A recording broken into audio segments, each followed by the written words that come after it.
চোর গেছে চুরি করতে, প্রতিবেশীর বাড়িতে ঢুকছে, চুরি করতে যাবে, এমন সময় মনে পড়ছে যে না, প্রতিবেশীর বাড়িতে চুরি করা যায় না, রাসূলের নিষেধ, প্রতিবেশীর হক আছে। হাসরের ময়দানে যদি আল্লাহ আমারে জিজ্ঞেস করে প্রতিবেশীর হক আদায় তো করলি না, চুরি করতে গেছিস, আমি কি জবাব দেব? চুরি করা যাবে না, চলে গেছে। পরের দিন গেছে চুরি করতে আরেক ঘরে, ঘরের ভিতরে চুরি করতে যাবে, দেখে যে মূর্তি, খোঁজ দিয়ে দেখে এটা খ্রিস্টানের বাড়ি। আরে যিশু খ্রিস্টের মূর্তি এই বাড়িতে, বুঝে গেল খ্রিস্টান। বিদুর্মীর ঘরে আমি মুসলমান চুরি করব, এটা হয় নাকি? বিদুর্মীর ঘরেও চুরি করলেন না। এরপরে গেছে আরেক ঘরে, যে দেখে ওই ঘরে মূর্তির সংখ্যা আরো বেশি, এটা নমস্কারের ঘর, হিন্দুদের ঘর। ভাবলেন এই ঘরে তো আরো চুরি করা যায় না, ওরা মুশরিক। এরপরে চিন্তা করলেন না না, একটু দূরে যাই। চতুর্থ রাতে দূরে চলে গেছে এক বাড়িতে, ঘরে যে ঢুকছে চুরি করবে। দোতলার ভিতরে সিন্ধুক, দোতলায় উঠে সিন্ধুকের টাকাগুলি নামে গণতেছে। গণার সময় দেখে কিছু টাকার উপরে লেখা আছে এটা হালাল টাকা, এই টাকা যাকাত দেওয়া হয়েছে। কিছু টাকার গায়ে লেখা এটা অবৈধ টাকা, এই টাকা যাকাত এখনো দেওয়া হয় নাই। চোর চিন্তা করে চুরি যখন করবো তো হারাম টাকা চুরি করে লাভ কি? হালাল টাকাই করি যেটা যাকাত দেওয়া হয়েছে। এখন যাকাত দেওয়া টাকা সে গণতেছে। আপনারা কি মনে করেন ওর গণার কারণে সময় কি স্টপ থাকবে না? সময় চলতেছে। কিছুক্ষণ পরে দিছে ফজরের আজান। চোর চিন্তা করে আরে আগে নামাজ পরে চুরি। এখন চিন্তা করে নামাজ পড়তে গেলে তো আজান দেওয়া লাগে, আজান ছাড়া আবার নামাজ হয় কি করে? নিজেই ঘরের দোতলা দাঁড়িয়ে আজান দেওয়া শুরু করছে।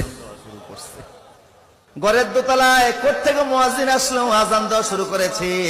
তাড়াতাড়ি তাহাজ্জুদ নামাজ পড়ে দোতলায় যেয়ে দেখে একটা যুবক ছেলে দাঁড়িয়ে আছে। এই যুবক তুমি কোত্থেকে এসেছো? আমনে কে? উনি বলে আমি এই ঘরের মালিক।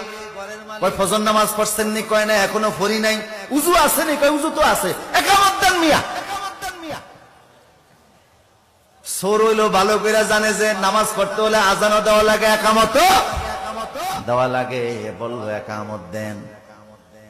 বুড়ারে পাশে দাঁড় করায়া একামত দিয়েছে, নামাজ পড়া শুরু করে দিয়েছে। এত সুন্দর তেলাওয়াত, ঘরের মালিকের চোখ থেকে টপ টপ করে পানি পড়া শুরু হয়ে গেছে। এই যুগের বহু আলেমের চাইতো সেই যুগের সুরের তেলাওয়াত অনেক শুদ্ধ ছিল। কথা বলেন ঠিক কি না?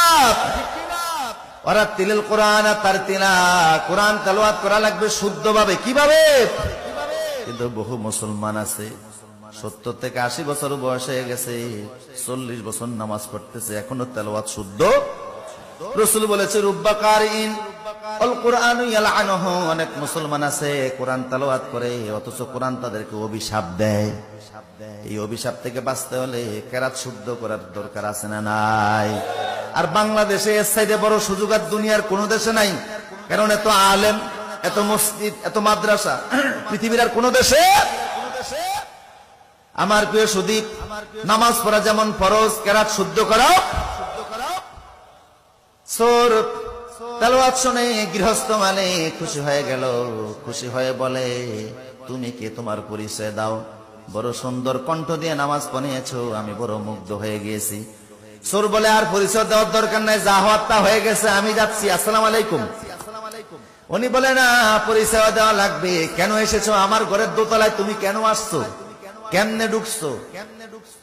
যুবক বলে আসছিলাম একটা কাজে, এখন আর সুযোগ নাই করার, ধরা পড়ে গেছি। মালিক বলে না, বলা লাগবে। বলে ও মালিক, পেটের অভাবে চুরি করতে বের হয়েছি, আপনার ঘরে আসছিলাম, টাকা গুনতে গেছি, এমন সময় আজান দিয়ে দিয়েছে। ভাবলাম চুরি পড়ে আগে নামাজ পড়তে যে ভাবলাম আজান দেওয়া লাগে, আজান দিয়েছে। আপনি আসলেন, একামত দিয়ে জামাতের সঙ্গে নামাজ পড়েছি। এখন আপনার সামনে আর আপনার টাকা নেই কেমনে? উনি বলে আমার ঘরে কি এই প্রথম আসতো না? অন্যান্য ঘরে গিয়েছিলাম, খ্রিস্টানের ঘরে মূর্তি দেখে অমুসলিমের ঘর, সে অমুসলিমের ঘরে থেকে আমি চুরি করি নাই। এরপরে গিয়েছি আমি হিন্দুর ঘরে, অমুসলিম ইসলামের দুশ্মন, তার ঘরেও চুরি করি নাই। এরপরে গিয়েছি প্রতিবেশীর ঘরে, তার ঘরেও চুরি করি নাই। তারপরে আসছি আপনার ঘরে। এইভাবে করে আপনার ঘরে আইসেও তো নিতে পারলাম না। উনি বলে তুমি যাইতে পারবা না, তুমি এখানেই থাকো। তালা মাইরা নিজে নিচে গেছে, যুবকের ঘরে আটকে নিচে চলে গেছে। স্ত্রী রে, নিজের কন্যা বিবাহের উপযুক্ত হয়েছে, একটা মুত্তাকি ছেলে তালাশ করতেছিলাম। আমার তো আর সন্তান নাই, ছেলেও নাই, মেয়েও নাই, একমাত্র মেয়ে ছাড়া। বিশাল সম্পত্তির মালিক আমি। একটা মুত্তাকি ছেলের হাতে মেয়েটাকে তুলে দিতে চাইছিলাম। এখন সেই মুত্তাকিরে আমি উর্ফে তালা মাইরা থুইছি। বউ কয় মুত্তাকি বুঝি উর্ফি দিয়াই, ঘরের দরজা আছে না? কিভাবে ওখানে তালা মারলেন? কয় বউরে আসছিল ফ্যাটের অভাবে চুরি করতে। চুরি করতে আসছে, কিন্তু চুরি করে নাই। আমার মনে সুযোগ পায় নাই, সেই জন্য নিতে পারে নাই, ধরা পড়ে গেছে। আমার মনে হয় তার হাতে যদি আমার গোটা সম্পদ তুলে দেয়, তার দ্বারা তসরুফ হবে না। কারণ অভাবের চোর এক জিনিস, আর স্বভাবের চোর। অভাবের চোর যারা, তাদেরকে অল্প দিলেই তুষ্ট হয়ে যায়। পেটের খিদা মিটে গেলে আর বাজে চিন্তা করে না।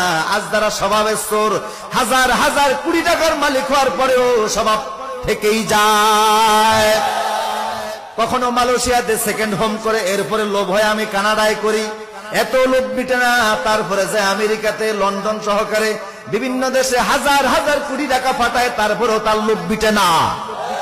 এমন চোর আছে না নাই? কে বলছে চোর আছে? চোর থাকলে তো হাত কাটা হতো। কথা কোন ঠিক কিনা? কারণ কোরআনে চোরের বিধান কি? আস-সারিকু ওয়াস-সারিকাতু ফাকতাউ আইদিয়াহুমা। আল্লাহ বলেছে চোর যদি চুরি করো তার হাত কেটে দাও। এই আইনটা কি দুনিয়ার মানুষের না আল্লাহর? আল্লাহকে আইনটা বুঝা দিছে না? না বুঝা দিছে? দুনিয়াতে যত মানুষ আছে বানাইছে কে? কথা বলেন, কে বানিয়েছে? আবার অপরাধ করার কারণে হাত কাটার বিধানও দিয়েছেন কে? আল্লাহ। বুঝা গেল মানুষের কল্যাণে যে আইনটা দিয়েছেন, এটা বর্বর আইন না কল্যাণকর আইন?